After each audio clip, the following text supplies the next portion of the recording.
जय शिवराय मित्रांनो. मित्रांनो, बऱ्याच जणांना शेळी पालन सुरुवात करायची आहे, पण चारा नियोजन काय करावं हे लक्षात येत नाही.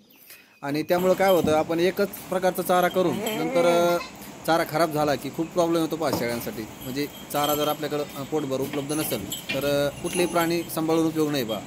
मला स्वतःला त्याचा अनुभव आलेला आहे. मी स्वतः चाऱ्याचं नियोजन न करता शेळी पालनाला सुरुवात केली होती. अक्षरशः रडकून जायची बारी आली होती. शेळ्या विकून टाकायची परिस्थिती निर्माण झाली होती. त्यामुळं सगळ्यात पहिलं मित्रांनो, शेळीपालन जर सुरू करायचा विचार करत असाल तर एक 4-6 ठिकाणी गोठ्याला भेटी द्या. त्याला थोडासा वेळ द्या. 1-2 महिने तुम्ही फिरण्यात वेळ घालवला तरी चालेल. थोडासा खर्च होऊ द्या. आणि त्याच्या आधी एक चाऱ्याचं नियोजन करून ठेवा. ज्यावेळेस तुम्ही प्राणी आणता त्यावेळेस तुमच्याकडे पूर्ण चारा उपलब्ध पाहिजे. मग त्याच्यामध्ये हिरव्या चाऱ्याचं नियोजन, सुक्या चाऱ्याचं नियोजन आणि नियोजन कशा पद्धतीने केलं पाहिजे हे जर व्हिडिओच्या माध्यमातून आपण तर सांगतच असतोय. कोणाला प्रत्यक्ष येऊन बघायचं असेल तर आपल्या फार्मला श्री स्वामी समर्थ गोट फार्म, आपला ॲड्रेस आहे मुक्काम पोस्ट वरखेड, तालुका शेवगाव, जिल्हा अहिल्यानगर. या ठिकाणी येऊन फार्मवरती येऊन तुम्ही पाहू शकताय. कुठल्याही प्रकारची फी शुल्क वगैरे आकारत नाहीत. म्हणजे पाहण्यासाठी असं काही नाही आहे. तुम्ही डायरेक्ट शेडवरती फोन करून या, तुम्हाला पूर्ण माहिती मिळून जाईल. तर मित्रांनो, आपण शेळीपालनामध्ये चाऱ्याचं नियोजन काय केलेलं आहे तर माझ्याकडं म्हणजे आमच्या भागामध्ये पाणी कमी आहे. मला तर खूप कमी पाणी आहे. कमी पाण्यामध्ये काय होतं आहे, बऱ्याच जणांना शेळीपालन करायचं आहे पण अडचण काय असते, पाणी नाही आहे. मग शेळ्याला तर हिरवा चारा लागतो आहे. मग चाऱ्याचे नियोजन कसं करायचं, बऱ्याच जणांना अजून काही शेतकऱ्यांना माहीतच नाही की सुका चाऱ्यावरती देखील शेळीपालन होतं आहे किंवा सुका चारा दिला पाहिजे, काही हिरवा चारा दिला पाहिजे हे पण माहीत नाही. जे बरेच जण पहा तुरीचं भूस वगैरे ठेवतात त्यांना वाटतं फक्त पाऊस काढण्यासाठी लागतो. म्हणजे ज्यावेळेस हिरवा चारा निघत नाही पावसामध्ये त्यावेळेसच फक्त सुका चारा वापरला पाहिजे. तर असं काही नाही. सुका चारा हा वर्षभर शेळ्यांना दिला पाहिजे मित्रांनो, एक टायमिंगला.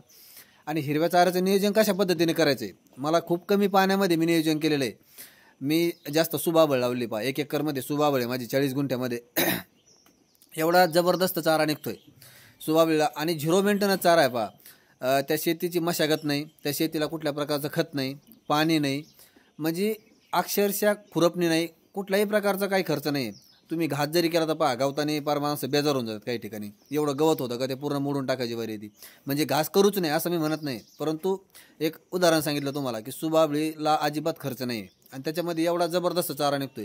गेल्या 3 महिन्यापासून मी सुबाबळीचा चारा शेळ्यांना वापरतोय. म्हणजे जबरदस्त एकदम पोटभर, कुठल्याही प्रकारची अडचण नाही. बरेच जण म्हणतात शेळ्या जुलाब करतात, तर माझ्या शेडवरती या, साधी पवठी पण दिसणार नाही तुम्हाला. का तर ते सवय लावण्यावर असतं. आपण चारा कशा पद्धतीने देतोय. काय होतं, चाऱ्यामध्ये अचानक बदल झाला की शेळ्या जुलाब करतात. त्यामुळे मित्रांनो, माझ्याकडं 1 एकरमध्ये सुबाबळचा प्लॉट आहे. अतिशय जबरदस्त चारा निघतोय. गेल्या वर्षी जूनमध्ये लागवड केली. जबरदस्त झाडं झालेत. आतापर्यंत 3री कटिंग त्याची चालू आहे.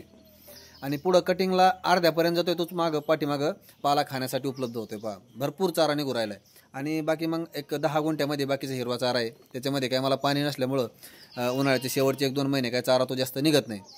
रेन पाईप वगैरे टाकून आपण तो केलेला आहे. म्हणजे माझ्याकडे सुबाबळ प्रामुख्याने आहे. त्याच्यानंतर मेथी घास आणि दशरथ घास. मेथी घास आणि दशरथ घास हे उन्हाळ्यामध्ये निघत नाही पहा. म्हणजे खूप कमी प्रमाणात निघतात.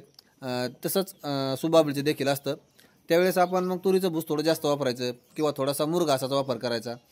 आता तुती लावू शकतो आपण, शेवरी लावू शकतो पहा. परंतु त्याचं काय होतंय, तुती आणि शेवरी याला पाण्याची गरज असते पहा, नाही तर ते झाडं उठत आहेत आणि उन्हाळ्यामध्ये जळून जातात. कारण त्याची मी लागवड केली होती, ते झाडं पूर्ण जळून गेलेत. तर कमी भांडवलामध्ये, कमी पाण्यामध्ये आणि 0 मेंटेनन्स जर शेळीपालनामध्ये जर चारा लागवड करायची असेल तर मी 100% सुबाबळीलाच महत्त्व देईल. कारण सुबाबळ हा असा चारा आहे, कुठलीही शेळी त्याला खात नाही असं नाही. आणि अतिशय पौष्टिक चारा आहे. त्याला फक्त एकच अडचण आहे, मावा पडतो थोडाफार प्रमाणामध्ये. त्याला फक्त रोगर शिपायचं पहा मित्रांनो. भारी औषध कुठलंही मारायचं नाही, आंतरविषयावर कुठलंही औषध मारायचं नाही. रोगर मारल्यानंतर 2 दिवस जाऊन द्यायचे. 3ऱ्या दिवशी तुम्ही शेळ्यांना चारा दिला तरी कुठल्याही प्रकारे काही अडचण येत नाही. स्वतः मी त्याचा वापर करतोय पहा मित्रांनो. व्हिडिओ जर आवडला तर लाईक कमेंट करा. धन्यवाद.